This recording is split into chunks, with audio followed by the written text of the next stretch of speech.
Please, no. Not my children. Oh, please, please, no. Anything. I'll do anything. Please. Please. Not the baby. Please. Oh, my God. I am Rebecca. I was born a slave, sold as a slave, and bred as a slave, right here in the United States of America. When I was a child, there were hundreds of children like me. Today, there are thousands. This clip from Salt Lake City's KTMW TV with Doris Hanson will give you a glimpse into my not so unusual life. I am one of 39 children born to my father's 6 wives. We were regimentally trained from the moment of our birth in blind obedience and complete dedicated servitude. My mother, like other polygamist women, was in bondage to fear, control, and the blind obedience to a bloodthirsty and angry God that we were taught to believe in. I grew up in extreme poverty. The psychological and emotional needs of women, any needs, physically, emotionally, financially, intellectually, educationally, were considered weaknesses to overcome, and I do mean even the use of their brain. It was not allowed. My father always had the first word, the last word, and all those in between. When I was a little girl, when my father was in prison, his youngest wife, Rachel, escaped with her 5 children. She died shortly after in an airplane crash. The state of Utah let my father out of prison and gave him back those 5 children that she had escaped with on his promise that he would never live polygamy. Of course, he took 2 more wives after that. And those children were raised to believe what he taught us all. And he would say, the finger of God struck that airplane out of the sky and killed Rachel because she broke her covenants to me. And he did it so I wouldn't have to. My goodness. We were raised continually on the blood covenants that if we did not live plural marriage, we would suffer eternal damnation. And the only way that we could be saved was by blood atonement, our blood. Jesus Christ didn't die for our sins. We have to die for our own. And the worst sin you could commit was not believing in polygamy after it had been told to you. After it had been told to you, you were worse than somebody that never heard it. You were totally going to be damned forever. And this is how I was raised. I was raised in a Kingston group, and we were taught exactly the same thing. That's right. When my father was in prison, after he came out, he put my mother on a shelf, so to speak, and she was separated from him for a long time. She knew that if she married a man that didn't believe in polygamy, she was going to hell. So she converted a guy. When I was 11 years old, my life began to change from bad to worse. We were taught that if we did not protect our virginity with our life, we would suffer eternal damnation. We were no good. We would be good for nothing but servants.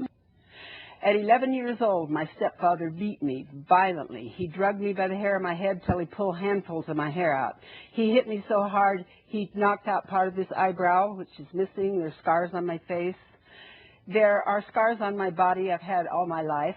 He tied me to an old iron bed.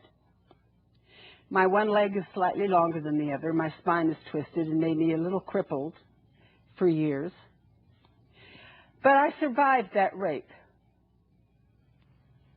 I survived, and that was my sin. I was sitting in a pool of blood when Mother came home, but she couldn't look at me. I know now, looking back, that she was in a state of shock. And she was shaking, and she started reading the blood atonements. She was reading them over and over and crying, and so, of course, I waited for my death.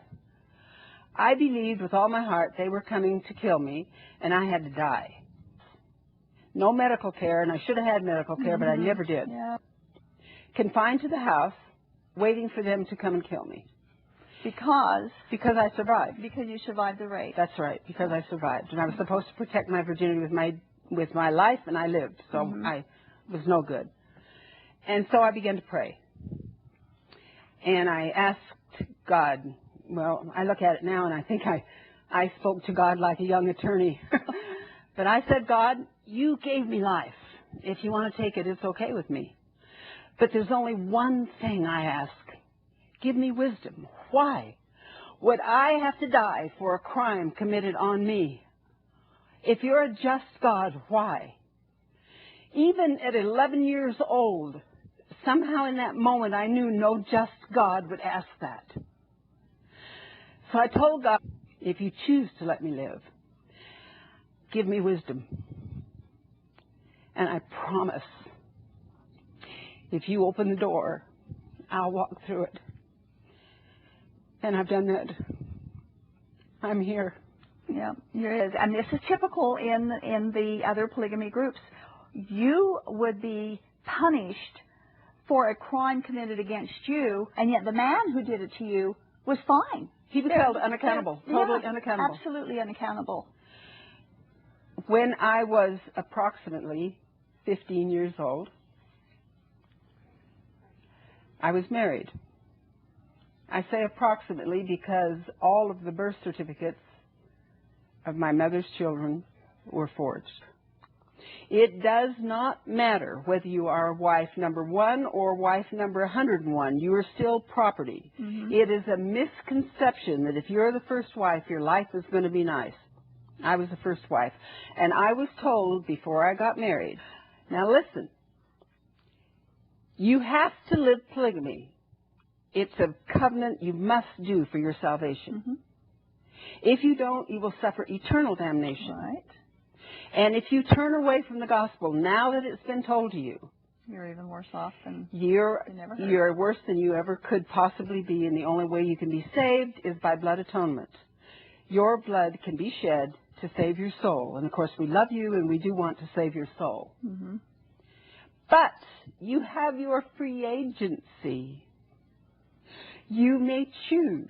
Define free agency. My free agency was like holding a gun to my head and saying, hey, you can do what I say or I'll pull the trigger. Your choice. You choose which one you want. That was my free agency. There is no free agency. He was extremely abusive.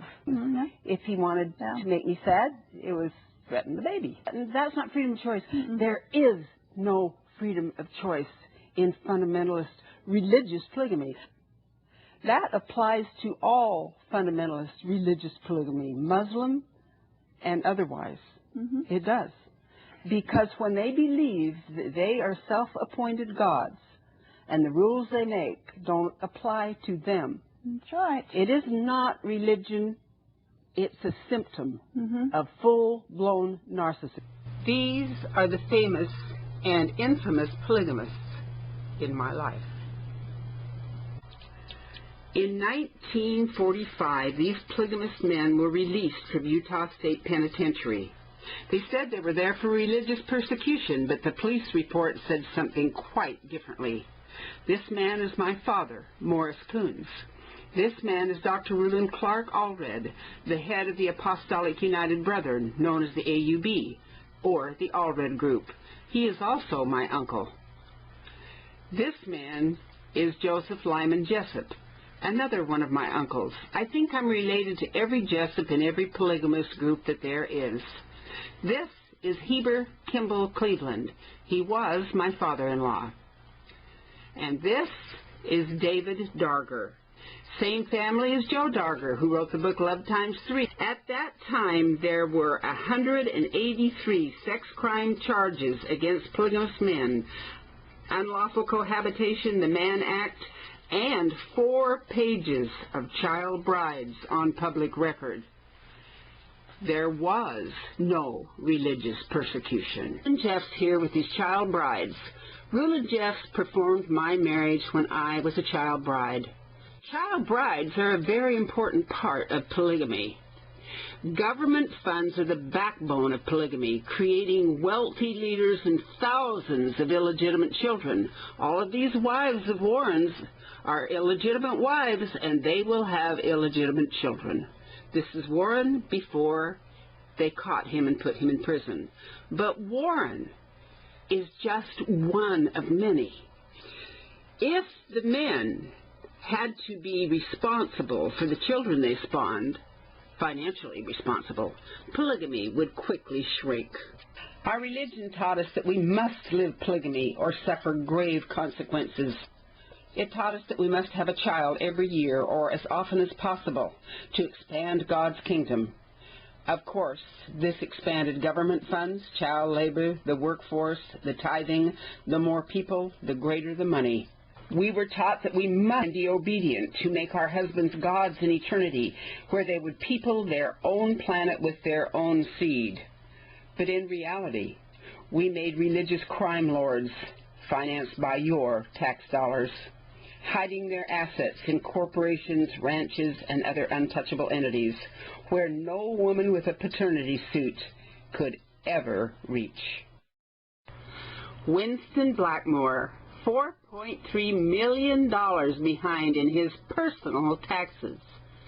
9 child brides and so many wives he can't remember their names. What does he do? He's the leader of a polygamous group in Canada. Child smuggling? Well, that's been going on all of our lives. Fathers own their children, and they will do with them what they wish. In 1953, Life magazine featured Clyde Mackert. He was polygamy's poster boy with 3 age-appropriate wives. 2 of those wives were my sisters. Clyde was touted to be so wonderful, yet today, several of his children have gone forward and testified that he sexually molested them. Dr. Reuben Clark Allred and Owen Allred, both leaders of the AUB, were my uncles. Dr. Reuben Clark Allred was murdered in May of 1977. He was one of about 30 people that were murdered by rival cult leader Ervil LeBaron. Yes, I have family in that group too. 2 of my sisters and 1 of my cousins were married to Ervil LeBaron's brother. The TV show Sister Wives with Cody Brown is a good example of a non-reality show.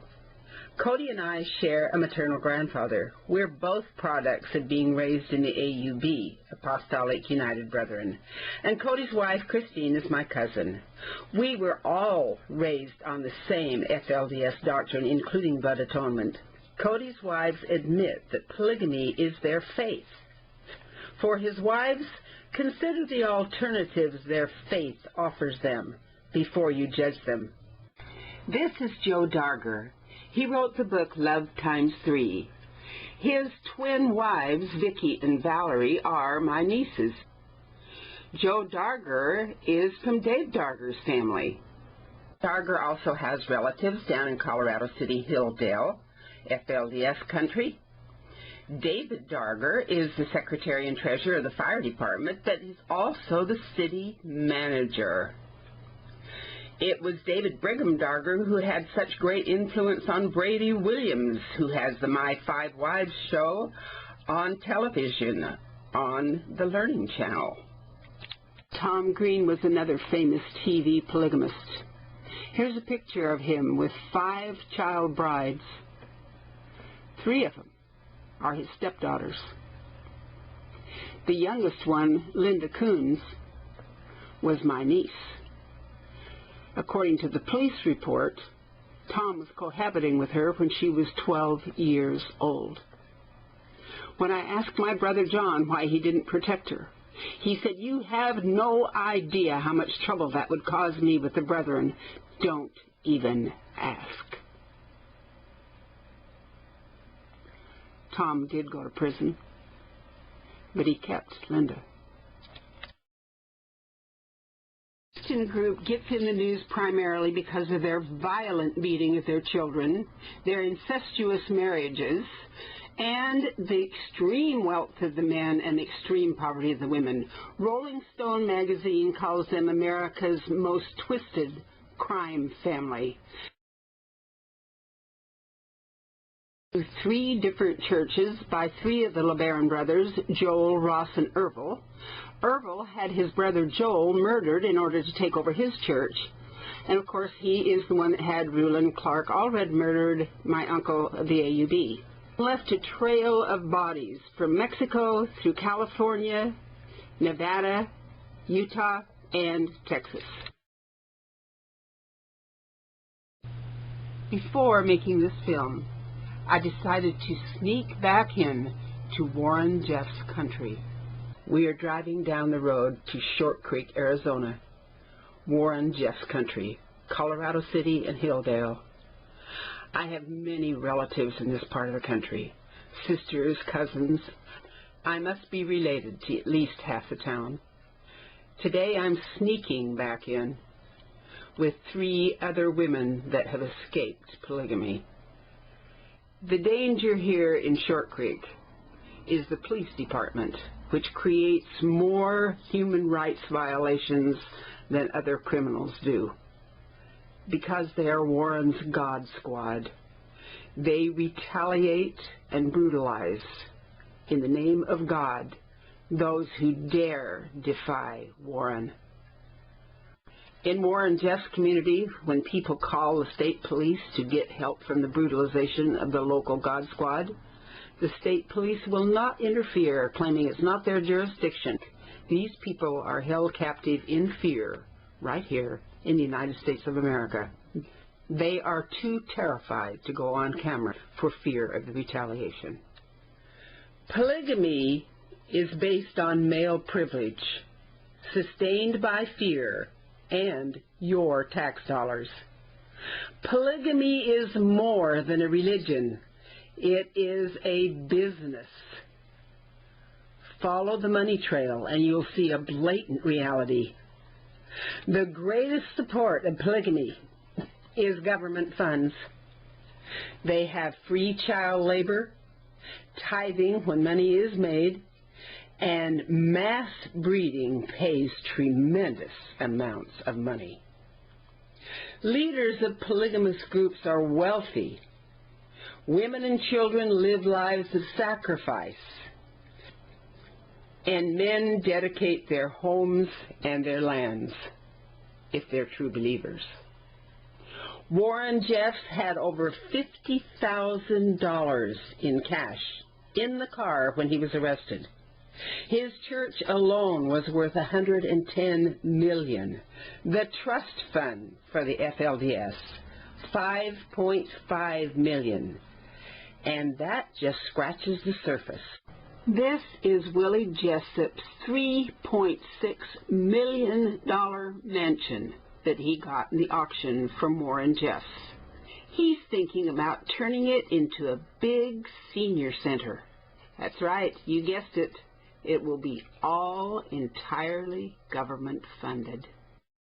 They shut down the local store where people used to shop, and they have everybody who's got food stamps take all their food to the warehouse, and then they decided who could have it and who couldn't. Wow. So if there was any punishment, those kids or people or families were starving because they'd given all their food stamps and taken it all into the storage. Because he wanted me as a workhorse, the breadwinner, so he wanted me for the sex machine. So I'd have to put up with his sexual abuse all the night long and then work all the day long. The second wife, she had children. The first wife was the one with the marriage certificate. What she'd say is, well, I'm going to claim that these children are mine, that I had them, was Zella.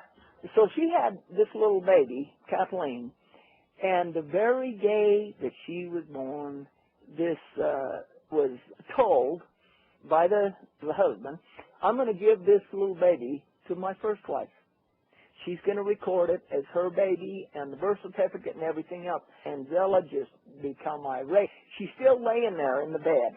She's still bleeding from having this baby out. And I'm watching all this, and she says, well, you can't steal my baby. The old sucker says, well, it's not your baby. It's my baby. She says, well, it's my baby too. He says, no more than if a man puts a quarter in a Coke machine and the Coke comes out, you can't say that that Coke belongs to the machine, but it belongs to the man that put in the quarter.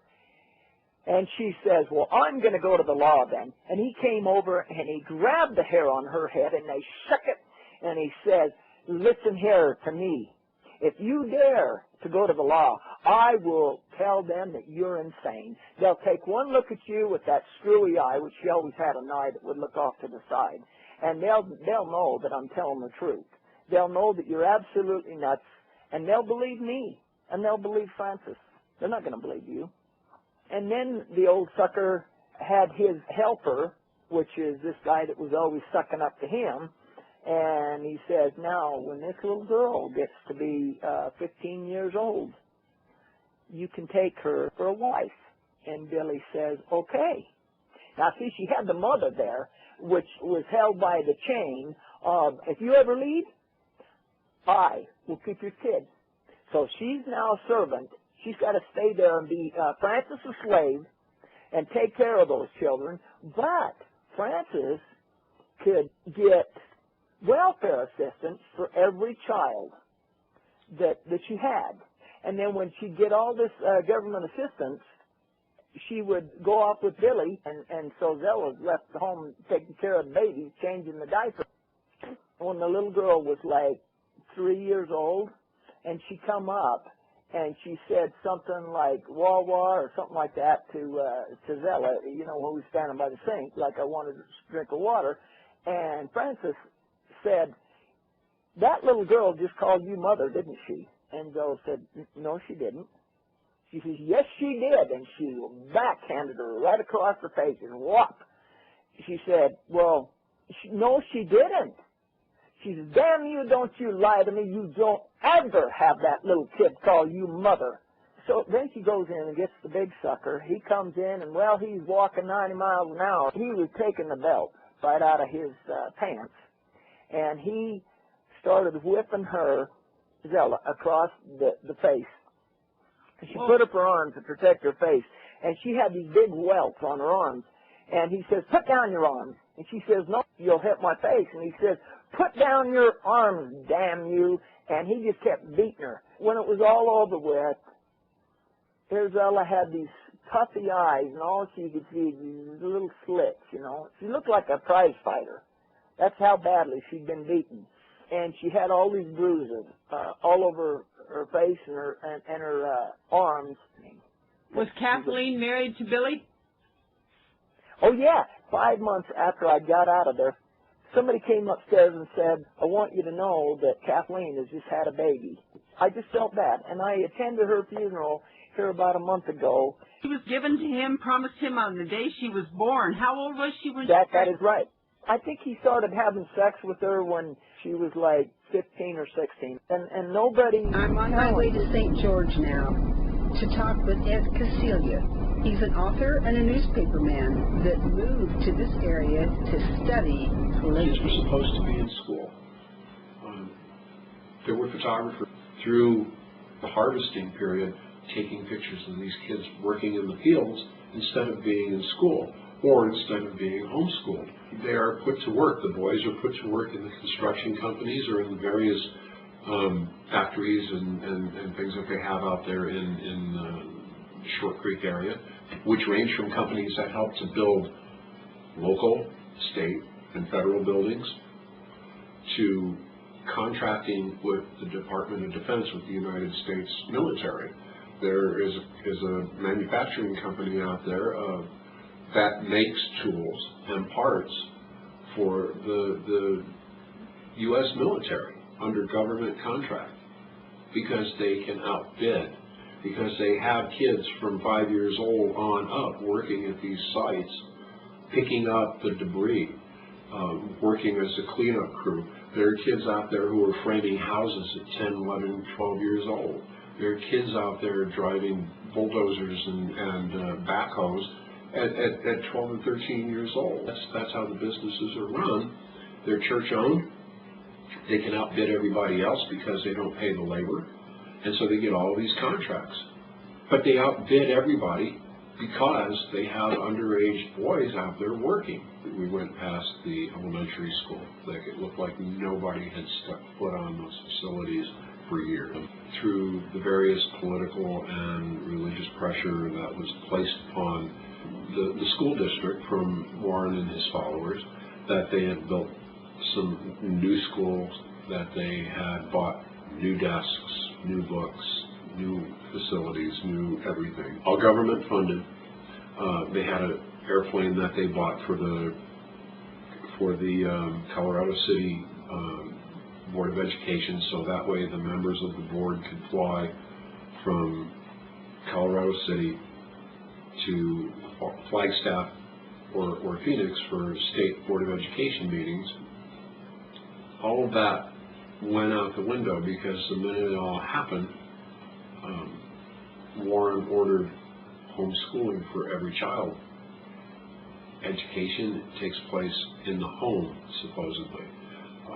Never mind that the enforcement or the evaluation of the kids never really takes place, which is a fault of the Utah state government, who has consistently turned a blind eye to the crimes of polygamy and bigamy. So education is non-existent.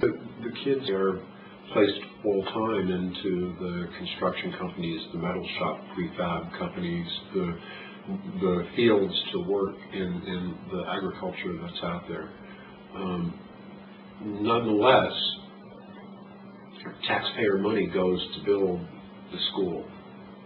Taxpayer money goes to fund the teachers who were in the area, all of whom, by the way, were members of the church.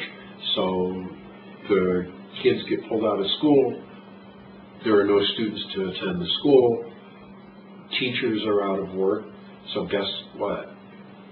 Who starts collecting unemployment, additional welfare benefits, because suddenly they don't have jobs because there aren't any kids in the school. A school that was built on land purchased from the FLDS church, and again, another source of profit for the profit. So it's this cycle of knowing how, as a newspaper guy, you know, you're trained to follow the money. And there are so many money trails out there that it's unbelievable. Breeding to become gods or mob bosses. The more children they spawn, the more new brides they have, and the more child labor, and the more tithing, and the more government funds. When breeding to collect government funds becomes a business, do you think these guys really care if those fertile women are related to them or not? The national money set aside to help out single mothers has become the same money which provides the reason and the purpose for enslaving them. Women fear speaking up when they know that the men have control of their children. Polygamous inbreeding causes deformities. These religions that condone the murders of non-believers are spreading. Polygamists in America are now 2/3 Islamic, the rest are Jewish, Christian, and FLDS, creating a religious slavery that already may exceed the African-American slave trade. Senator Harry Reid declared polygamy to be a form of organized crime on July 24, 2008. You cannot change what you refuse to acknowledge. Religious slavery in the form of polygamy, inside and outside of religion, is expanding in this country like an epidemic. How long will it be before your children or grandchildren say, I was born a slave in the United States of America?